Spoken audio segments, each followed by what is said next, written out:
time, we will discuss about issue of religion with focusing on the religion issue in Uyghur China that we believe is contemporary issue to discuss about. There are 5 religions that are recognized by government in China, which are Buddhism, Taoism, Islam, Catholics, and Protestantism, with a total of nearly 2 million believers.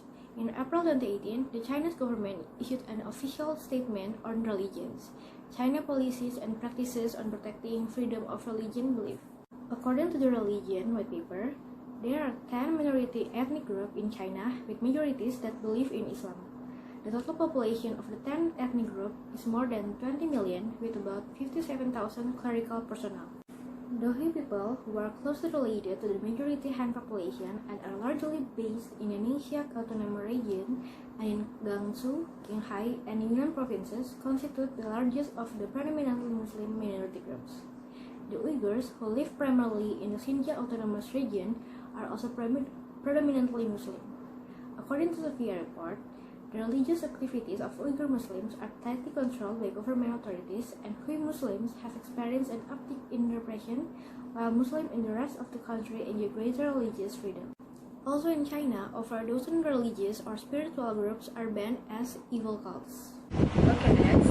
This part, I want to discuss about regulations on religious affairs in China.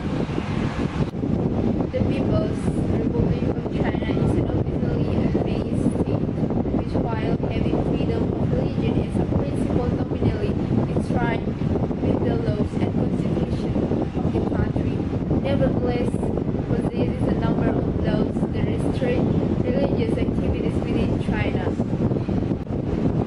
Freedom of religion in China is provided for in the Constitution of the People's Republic of China with an important device. The government protects what it calls normal religious activity, defined in practice as activities that take place within government sanctioned religious organizations and registered place of worship.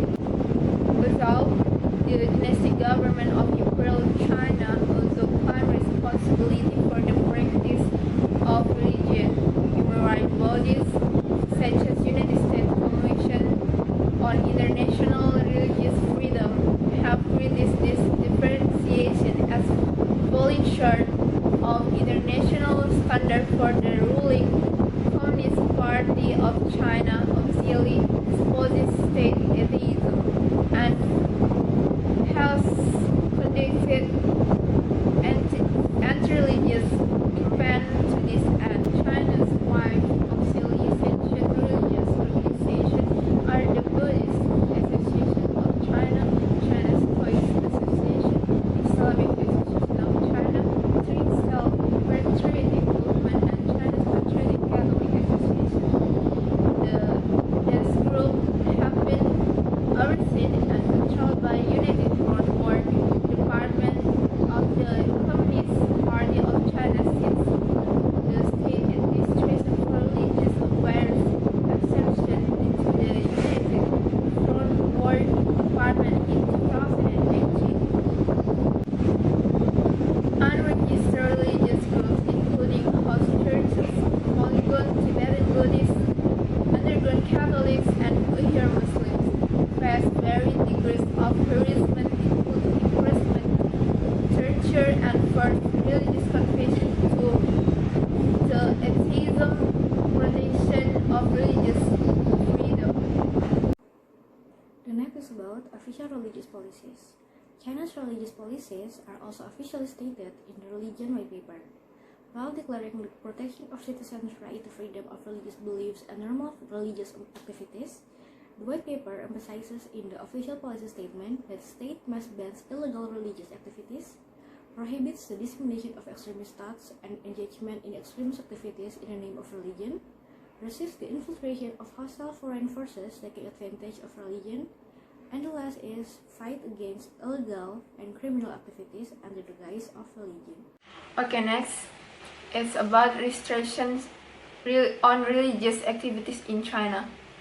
Religious groups may be sanctioned regardless of their registration status when officials view them as posing a challenge to government authority or the party's interests, as both the CECC report and CFR report find.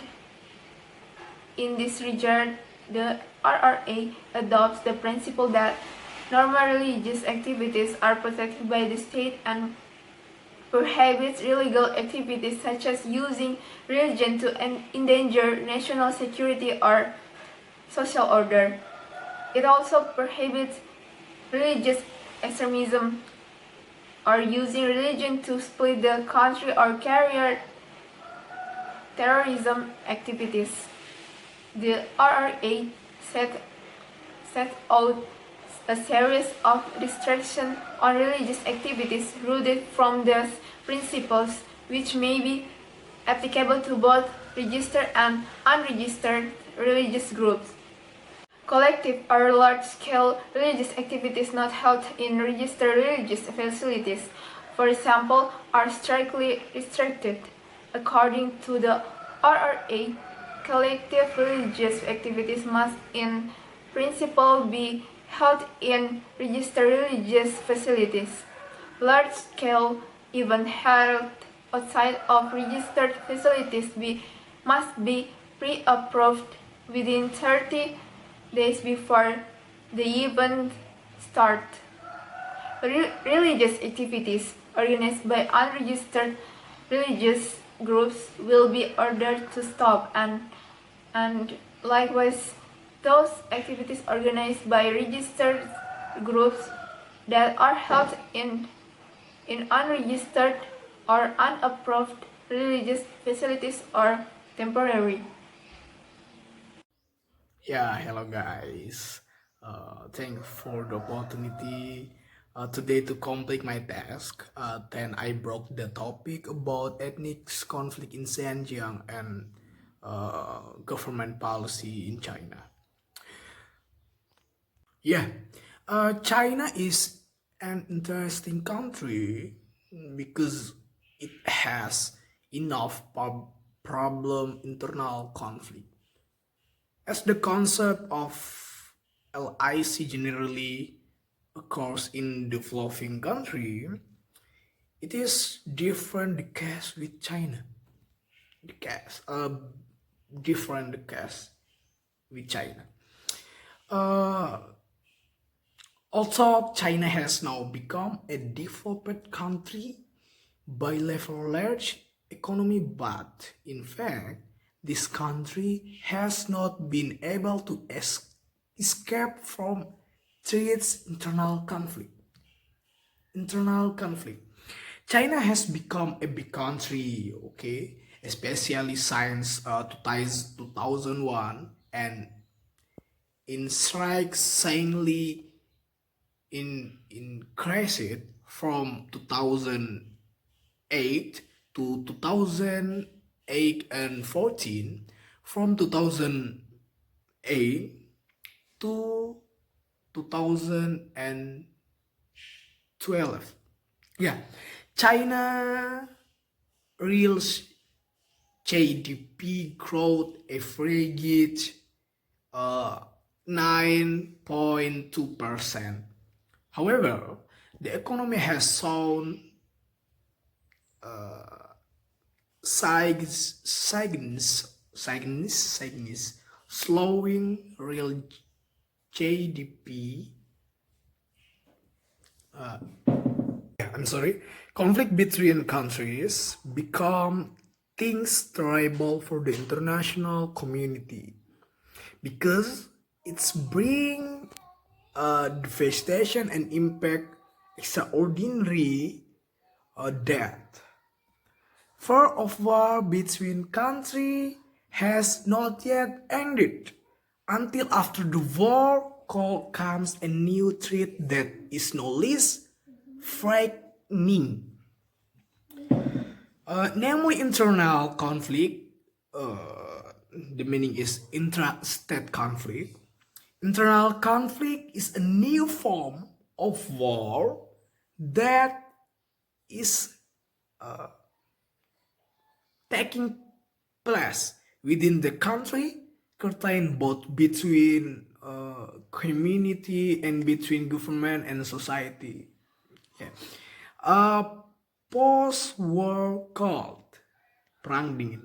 The intensity of internal conflict is even greater than the conflict between the conflict between countries which has been popular before.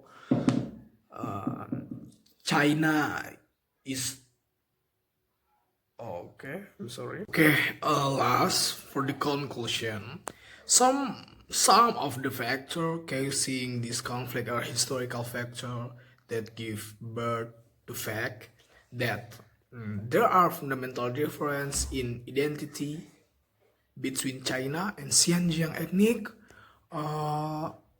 origin, namely Uyghurs. Second is a factor, the economy, in the form of economy disparity between ethnic Han with ethnic Han and ethnic Uyghurs. Yeah, Han, Uyghurs. Third, there is a political factor, economic factor, political factor, and historical factor or ethnic factor. Now, discrimination in terms of worship and others. The existence of dissatisfaction, poverty, violence, and also the instability experienced by ethnic Uyghurs has created a combination of complex problems and then create an environment that is conducive to its formation and development Xinjiang conflict. The Chinese government's third stand in resolving issue in Xinjiang is increasingly exacerbating the conflict in Xinjiang. Eventually, the Uyghur separatist movement emerged. The Chinese government has increasingly acted violently and eventually conflict and bloodshed in Xinjiang. Various repressive and monocultural Chinese policy causing difference and inequality between Uyghur identity and Han identity getting sharper. China's main interests are sovereignty and maintaining the territorial integrity. So naturally, China will not allow the release of even one region from China. The attitude of the government, which strongly opposes separatism in Xinjiang, among other, because Xinjiang is indeed very strategic economy valuable.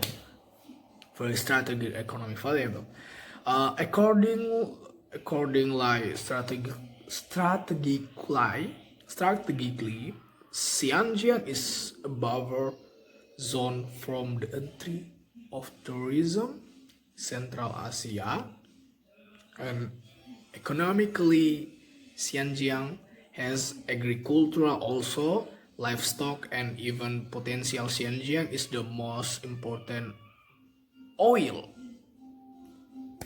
field for the Chinese government.